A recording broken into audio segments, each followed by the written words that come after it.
Look, if you think your kid is trans and you're the parent, your kid needs to be taken out of your household. Children have creative imaginations.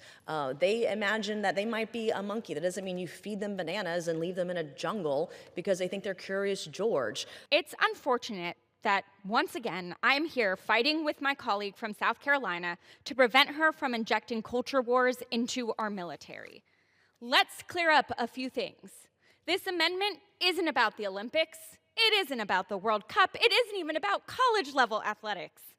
It's about discriminating against kids in preschool, from preschool to high school, whose parents are serving this country. So we should be doing everything we can to make sure that these kids get to be kids, but this amendment does the opposite. It politicizes kids who just want to play on a soccer team with their friends. My colleague talks a lot about men forcing their way into girls' locker rooms. Well, this amendment actually is about forcing men into girls' locker rooms. It actually makes young girls more vulnerable to the likes of Larry Nassar, who would celebrate a policy like this because it makes it easier to victimize little girls. Think about it. Actual predators will be happy about this amendment.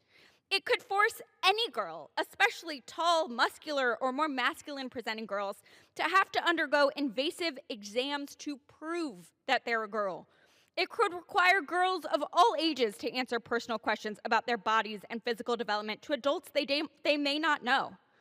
I remember being a girl growing up, and as comfortable as I may be now talking about my period with all of you, that would be my worst nightmare in middle school.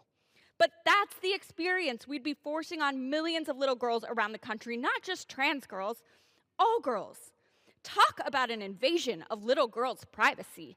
Trans girls aren't real girls. Trans women aren't real women. Cis women, nobody knows what that is. It's not actually a thing. I don't think you can trust medical doctors that say being trans is a thing.